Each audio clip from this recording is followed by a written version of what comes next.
तो इसका शीर्षक है गालिब को आम बहुत पसंद है। वाह।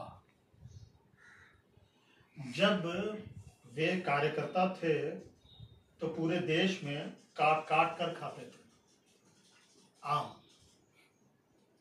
जब वे राजा बने तो चूस चूस कर खाने लगे आम।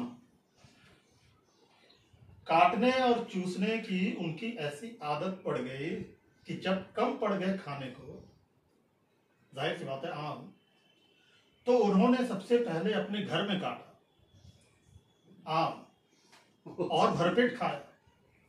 फिर गली मोहल्लों और सड़कों पर निकलकर चूस कर खाया आम।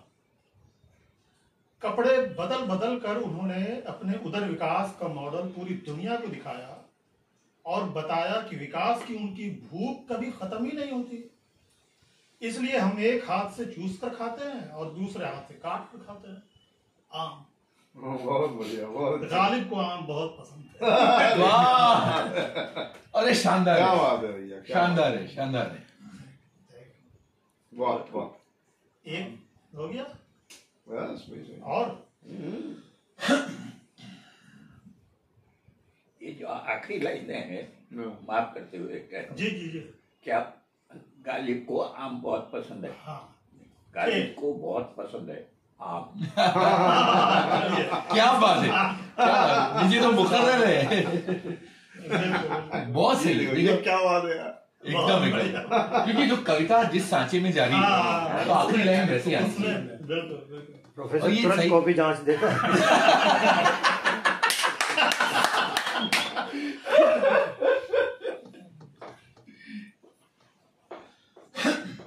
ये कविता एकदम हाल की है। ये मेरी माँ पर है। मेरी माँ बहुत भोली है।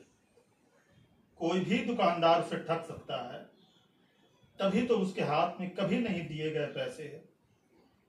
पैसों के बिना वो बाहर जाकर क्या करेगी, इसलिए वो रहती है घर में। मेरी माँ को अपने घर का रास्ता नहीं मालूम। अकेले कहीं जाकर वो नहीं लौट सकती घर। अगर भटकते भटकते बहुत दूर निकल गई तो कौन संभालेगा घर, इसलिए वो रहती है घर में। उसका जन्मदिन किसी को याद नहीं, उसके विवाह की वर्षगांठ किसी को याद नहीं, स्कूल में वो पढ़ी नहीं। पहचान पत्र बनाने के लिए जो कुछ भी जरूरी है, कुछ भी उसके पास नहीं। सुरक्षा एजेंसियों को अगर लगा कि ये औरत देश के लिए खतरनाक हो सकती है, तो कैसे साबित करेगी वो अपनी बेगुनाही, इसलिए वो रहती है घर में। बावर्ची खाना ही उसका पता है।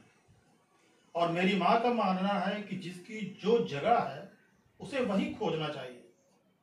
ऐसा ना हो कि उसे खोजने वाले भी भटक कर वेस्ट इंडीज पहुंच जाए। इसलिए वो बावर्ची खाना में बैठ कर ही इंतजार करती है कोलंबस का। मेरी माँ रोज कुरान पढ़ती है और कुरान पढ़ते पढ़ते झुक गई है उसकी गर्दन, इसलिए वो कभी किसी के सामने गर्दन नहीं उठा सकी। उसने भोर की आजान सुनी, लेकिन वो सिर उठाकर नहीं देख सकी कभी भोर का तारा। उसने नहीं जाना उत्तर की दिशा, उसने नहीं जाना कभी किसी को उत्तर दिया जाना। अगर लोग पूछेंगे तो क्या बताएगी वो कि कहाँ जाना है, इसलिए वो रहती है घर में। उसे चलने को हमेशा आगे चलने वालों के कदम देखने पड़ते हैं, पर हमेशा कहाँ मिलते हैं आगे चलने वाले। रास्तों के खौफ उसकी गर्दन से लिपट जाते हैं और उसकी आवाज निकलने के पहले ही घुट जाती है। सन्नाटे फुटकारते हुए उसके पैरों में लिपट जाते हैं। उसकी कोई लाठी नहीं है ना, इसलिए वो रहती है घर में। अद्भुत। बस धन्यवाद।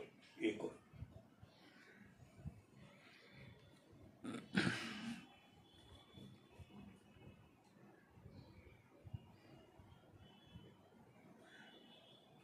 ये भी माँ पर ही है। इसका शीर्षक है मेरी माँ का पीरियड।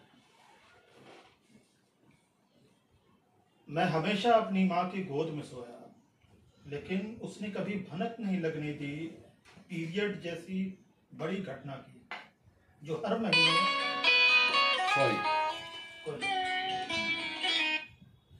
हर महीने एक दंडाधिकारी के भेष में प्रकट होता रहा और मैं देख नहीं पाया।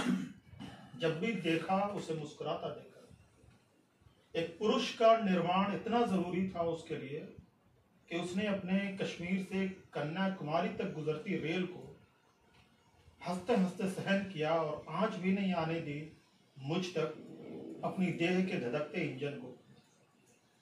हमारे घर में पीरियड पर बात नहीं होती, इसलिए मैं एक कहानी खोज रहा हूँ जिसके सहारे अपनी कल्पनाओं को जोड़ सकूं।